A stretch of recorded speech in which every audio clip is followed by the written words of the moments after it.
Buenas tardes, queridos alumnos. En esta clase vamos a seguir avanzando un poco más con los contenidos de esta primera unidad. Y antes que nada les quería pedir que pongan en pausa un ratito la clase y puedan rezar un ratito con Dios, hablar un ratito con Él, pensar en algo que le querramos decir, en algo que le querramos agradecer de nuestra vida. Es importante que seamos agradecidos con todo lo que tenemos, con todo lo que Dios nos da en nuestra vida cotidianamente. También pídanle como uno le pide a su papá, ¿cierto?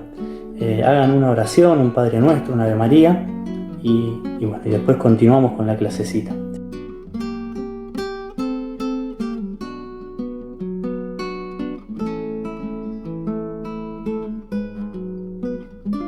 En esta clase vamos a ver un puntito inicial que es para dejar en claro algunas cuestiones de qué significa o de qué hablamos cuando hablamos de la revelación, es decir, que Dios se reveló. ¿Qué queremos decir con revelación? Nosotros hay una palabra que usa siempre el Papa Francisco, o que usó algunas veces, incluso está en una carta encíclica, la Evangelii Gaudium. Ahí dice que Dios nos primerea. ¿Esto qué significa? Significa que Dios libremente y por amor toma la iniciativa de salir a nuestro encuentro, ¿sí? Dios sale al encuentro del hombre, lo hace en nuestra vida particular, en nuestra vida personal, y lo hizo en la historia, es decir, con el pueblo de Israel, con el pueblo de Dios, siempre tuvo la misma pedagogía. Dios que se revela significa que sale al encuentro del hombre a comunicarse con el ser humano para revelarse a sí mismo, a revelarse en tanto Dios, divinidad, y a la vez para también revelarnos cuál es su voluntad, ¿sí? Luego de que se rompió la relación entre el hombre y Dios por el pecado, Dios quiere recuperar la relación perdida con el hombre, quiere salir a nuestro encuentro, ¿sí? Y ese es el primer punto importante que tenemos que saber, ¿sí? Otra cosita que tenemos que saber sobre la revelación es que esta revelación se va dando progresivamente en la historia, ¿sí? De la misma manera que pasa en nuestra vida personal, Dios a veces necesita prepararnos para que lo podamos recibir. Y lo mismo sucedió en la historia del pueblo. Ustedes piensen en las primeras comunidades o los primeros pueblos que tenían cierto grado de evolución cultural, por decirlo de alguna manera. Y Dios le fue hablando siempre al pueblo en etapas, en parte, de acuerdo a lo que ese pueblo podía recibir. Hay una frase, ¿no es cierto?, que está en una obra de uno de los padres, de nuestros padres de la iglesia, de los primeros, que se llama San Irineo de Lyon. Y él decía que esta relación, refiriéndose a esta relación entre Dios y el pueblo de Dios, el pueblo de Israel, es un mutuo acostumbramiento, dice, un mutuo acostumbrarse de Dios del pueblo y el pueblo a la vez de Dios. Acostumbrarse no en ese sentido peyorativo de la palabra, sino acostumbramiento en el sentido de tratar de entender los tiempos del otro. Acostumbrarse al otro significa conocer también, es decir, muchas veces, por ejemplo, esta relación que yo veo que se da con mi hija, es decir, en donde yo tengo que acostumbrarme en este sentido, por amor, yo tengo que entender que mi hija tiene 2 años y medio y tengo que entender los tiempos de ella, los procesos de ella, y yo no puedo enseñarle a lo mejor lo que yo sé, que a lo mejor seguramente es mucho más que lo que ella sabe, porque hay cosas que le tengo que ir dosificando y dándole en parte para que pueda asimilarlo. Primero porque hay cosas que se las voy a decir y no las va a entender por más que se las diga. Y por otro lado es porque, por ejemplo, hace poco se murió un perrito de la vecina, que era un perrito que se llamaba Pirincho. Y Pirincho era recontra amigo de Valentina, Valentina lo amaba profundamente. Y cuando se murió, ella empezó a preguntar, ¿y Pirincho dónde está? ¿Y Pirincho dónde está? Entonces salía y no lo veía, era una vecina que vivía pegado. Un día casi le digo automáticamente, sin meditar y sin entenderla a ella, hacerlo automáticamente porque estaba ocupado en otra cosa, casi le digo que se había muerto. Entonces imagínense lo que puede pasar en la cabeza de un nenito chiquito si uno le dice se murió, porque empiezan las preguntas: ¿y qué significa que se murió? ¿Y a dónde se fue?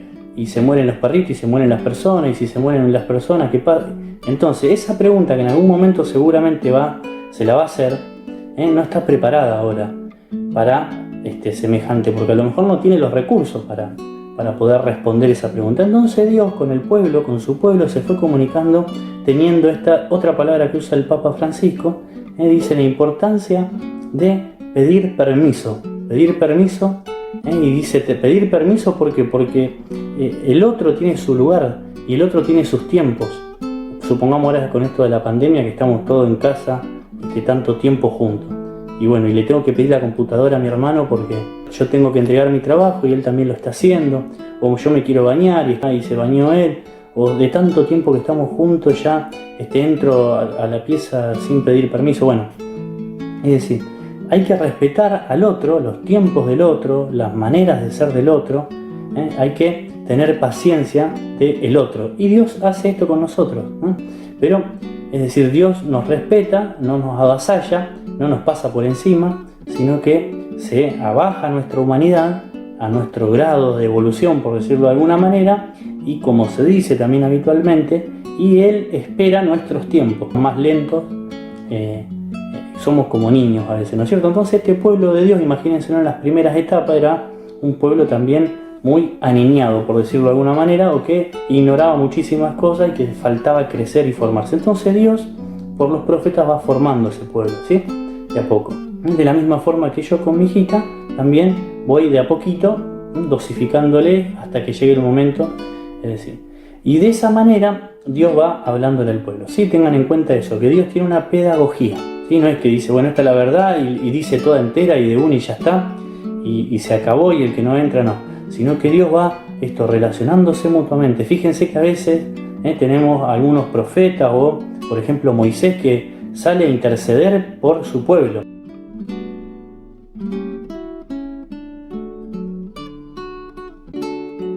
Esta mutua relación entre el pueblo y Dios Dios se acostumbra, se va conociendo al pueblo, a este pueblo que tiene, que es rebelde, que a veces no le hace caso. Y el pueblo también va conociendo quién es este Dios, quién es este Dios que no lo conocen todavía, ¿sí? Porque a Yahvé, el yo soy, que él se revela así, no tenía rostro, no se sabía bien qué era una voz, era una presencia, pero no era algo. Entonces también el pueblo va conociéndolo a Dios, de la misma manera que nosotros. Nosotros Dios nos conoce a nosotros y nos respeta el tiempo, y nosotros también vamos conociéndolo a Dios, ¿sí? Por eso es tan importante el testimonio de los que ya lo conocen, de los sacerdotes, de los laicos, de nuestros padres, de nuestros hermanos que ya conocen a Dios. Ellos tienen que ser testimonio para mostrarnos y enseñarnos a Dios. Un punto muy importante que me quedaba para que les quede claro también es que el culmen de la revelación, el culmen total, es decir, la plenitud, se da en Cristo, ¿sí? Cristo, la cruz, la muerte, la resurrección, ¿sí? Es el centro y el culmen, ¿sí? De la revelación. Después del acontecimiento de Cristo, que nosotros le llamamos, esa es la plenitud de los tiempos. Después de ese momento no hay más nada que agregar, ¿sí? A la revelación. Después los santos, las revelaciones, las apariciones de las vírgenes, todo lo demás no forma parte de lo que llamamos ese depósito de la fe, de esa doctrina, de esa revelación. Eso después es vida de la iglesia, y nos ayuda a vivir nuestra fe, ¿sí? Nos ayuda a vivir, nos ayuda a acercarnos más a Dios y nos lleva siempre a Jesús, ¿sí? Los santos, San Cayetano, San Francisco, todos los santos lo que hacen nos llevan siempre a Cristo, ¿sí? No nos vienen a agregar otra cosa. En relación a este punto, hay un santo que se llama San Juan de la Cruz, ¿sí? Que después, si quieren, pueden buscar alguna información sobre él. Él dice que cuando Dios nos dio a su Hijo, en él dijo todo junto y de una vez. Todo aquello que los profetas habían dicho en parte, lo dijo todo junto en Cristo. Por eso, sigue diciendo el santo, cuando le pedimos a Dios más visiones o revelaciones, no solamente uno comete un acto de necedad, es decir, no solo somos necios, sino que también agraviamos a Dios por no poner toda nuestra mirada en Cristo, porque Cristo es toda la revelación, o en Él está la luz de toda la revelación, ¿sí? Bueno, hasta acá vamos a dejar este punto, así no se hace tan largo el video, y en el próximo vamos a empezar a ver cuáles son los criterios, por un lado, y los principios para hacer una correcta interpretación de la Sagrada Escritura, ¿sí? Cuando nosotros leemos un pasaje, un capítulo, o cuando hay diferentes sentidos o interpretaciones y no sabemos bien cuál es, vamos a ver cuáles son los criterios que hay que tener en cuenta para hacer una correcta interpretación. Así que hasta acá este video. Les recuerdo que hagan una breve oración, también o a lo mejor con su familia, y bueno, y también mandarles saludos a su familia también. Espero que sigan bien y nos vemos en la próxima clase.